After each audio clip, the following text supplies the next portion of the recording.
Existe uma medida de velocidade tão antiga que sobreviveu a tempestades, guerras e a era digital.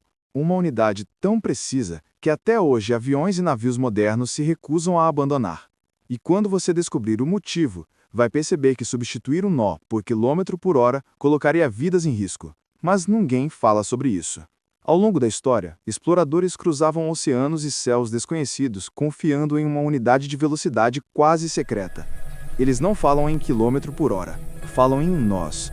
Uma palavra simples, mas que carrega séculos de navegação. E por trás dela, existe um motivo tão forte que nenhum avanço tecnológico conseguiu derrubar. E tudo começa com uma corda muito especial. Imagine-se em um navio antigo, cercado pelo som do vento batendo nas velas. Sem instrumentos modernos, marinheiros lançavam uma corda com nós marcados ao mar. Usando uma pequena ampulheta, contavam quantos nós passavam. Essa técnica rústica parecia improvisada, mas foi ela que originou o sistema mais preciso da navegação.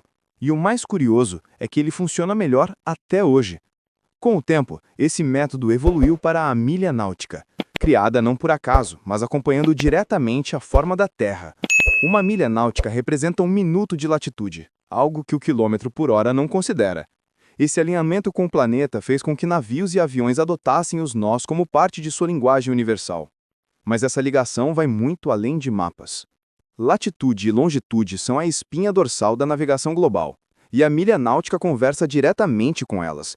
Já o quilômetro por hora ignora esse vínculo natural. Pilotos e navegadores precisam calcular distâncias curvadas, trajetos inclinados e rotas precisas. Um erro minúsculo pode resultar em desvios de quilômetros. E quando falamos de tempestades ou batalhas, isso se agrava ainda mais. Se um avião tentasse converter tudo para quilômetro por hora em tempo real, a quantidade de cálculos extras seria enorme. Em situações críticas, como falhas de radiação solar, turbulências severas ou guerra eletrônica, cada segundo importa. A margem para erro diminuiria drasticamente. E existe um detalhe ainda mais delicado relacionado aos instrumentos internos das aeronaves. Mesmo hoje, muitas aeronaves, especialmente militares, mantêm instrumentos analógicos como backup. Eles foram projetados para trabalhar exclusivamente com nós. Em uma pane total, sistemas digitais podem falhar, mas os analógicos continuam operando. Se os pilotos dependessem do quilômetro por hora, toda essa redundância seria inútil, e isso colocaria vidas em perigo. E tem mais.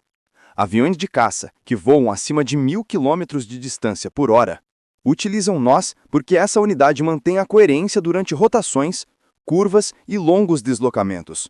O quilômetro por hora foi criado para carros em estradas retas, não para navegação tridimensional no céu. E quando falamos de atingir alvos, reabastecer em voo ou pousar em porta-aviões, a precisão é vital. No mar, o nó é ainda mais essencial. Navios gigantes precisam calcular vento, correnteza, deriva e movimentos lentos, porém implacáveis do oceano. Um pequeno erro a medir velocidade pode desviar um cargueiro inteiro de sua rota. Em guerras navais, isso pode significar ser detectado ou desaparecer. E tudo isso faz o quilômetro por hora parecer inadequado para o oceano. Mas existe outra razão ainda mais profunda. A Terra não é perfeitamente redonda. Ela é achatada nos polos e estufada no Equador. Isso altera a distância real entre linhas de latitude. A milha náutica foi criada para compensar essa deformação, enquanto o quilômetro por hora ignora completamente essa geometria. E em missões de longa distância, essa diferença se torna gigantesca. Ao usar nós, pilotos e marinheiros não precisam ajustar cálculos para essas variações. Cada nó representa uma relação direta com a superfície do planeta. Já o quilômetro por hora seria preciso converter continuamente distâncias planas para as distâncias curvadas, uma tarefa complicada, lenta e sujeita à falha humana. E existe uma última camada de risco nisso tudo. Imagine uma aeronave cruzando uma tempestade. Os sistemas oscilam, a visibilidade cai e o piloto deve depender dos instrumentos de backup. Se eles estivessem em quilômetro por hora, seria preciso converter mentalmente velocidade em distância real percorrida no mapa. Em momentos de adrenalina extrema, isso é pedir por erro. E erros no ar raramente dão segunda chance. Mas o motivo mais fascinante é histórico. O nó não apenas foi preservado, ele evoluiu junto com a tecnologia. Quando a aviação surgiu, herdou os métodos de navegação marítima, porque eram os únicos capazes de funcionar na vastidão do céu. Ao contrário de estradas, não existe um piso estável no ar, e o quilômetro por hora não lida bem com esse espaço infinito. Você nunca verá um piloto militar dizendo que está a 800 km por hora. Ele dirá a 430 nós. Essa fala não é apenas tradição, é precisão, é sobrevivência. É uma forma de garantir que qualquer deslocamento seja interpretado exatamente da mesma forma por qualquer outro navegador no mundo. O quilômetro por hora, nesse caso, seria quase um intruso. Tem-se em operações complexas, como reabastecimento em voo. 2 aviões gigantes tentando se alinhar no céu com turbulência, vento e variação térmica. Trabalhar com nós garante que todos os cálculos sejam diretos, sem conversões extras. O quilômetro por hora exigiria um segundo sistema paralelo, e segundos sistemas significam mais chances de falha. Nos porta-aviões, cada aterrissagem é uma coreografia mortal. Aviões se aproximam a velocidades altas e precisam reduzir com precisão absoluta. Os instrumentos de pouso usam nós, porque respondem melhor a pequenas variações de altitude e ângulo. Um piloto que tentasse converter isso mentalmente para quilômetro por hora estaria simplesmente pedindo por desastre. Submarinos também dependem dos nós. A velocidade submersa não se comporta de forma linear como em terra firme. Correntes profundas, pressão e deslocamento alteram cada centímetro do percurso. Trabalhar com quilômetro por hora seria confiar em números superficiais. E no fundo do oceano, superficial é sinônimo de perigoso.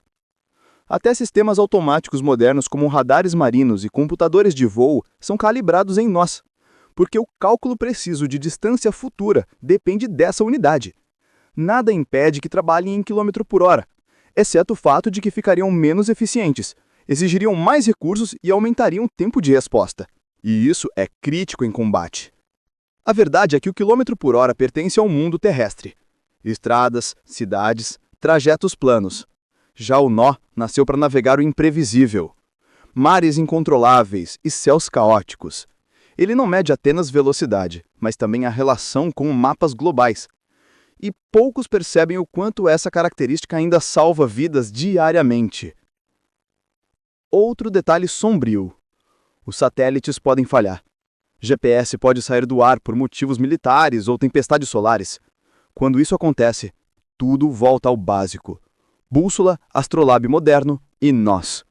Um piloto treinado em nós continua navegando mesmo no pior cenário possível. Um que depende do quilômetro por hora? Não.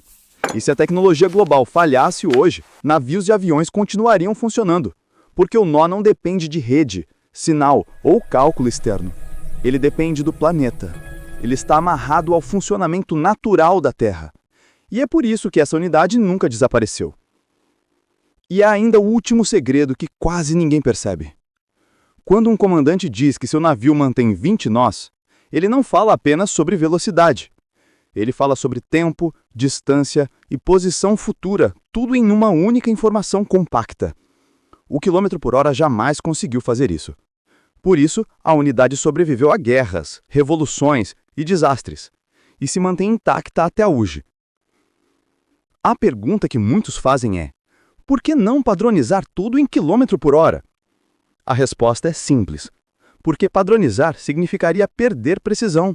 Significaria remodelar sistemas inteiros, mudar mapas, recalibrar satélites, reescrever manuais e treinar milhões de profissionais novamente. Um risco alto demais, para um benefício mínimo. O nó venceu porque foi criado para navegar o mundo real. Ele sobreviveu à invenção do motor, do radar, do avião, do satélite e até da era digital. Ele não é só uma unidade, ele é uma linguagem, uma ponte que liga exploradores medievais a pilotos supersônicos modernos. E ainda assim, quase ninguém entende sua importância. No fim, os nós sobreviveram porque nunca foram apenas números. Foram, e ainda são, a base da navegação global. Uma unidade criada para manter seres humanos vivos na vastidão do oceano e do céu. Agora eu quero saber, você acha que deveríamos abandonar os nós ou mantê-los como legado? Comenta aí e se inscreva no canal Mundo dos Fatos para descobrir mais segredos ocultos do nosso mundo.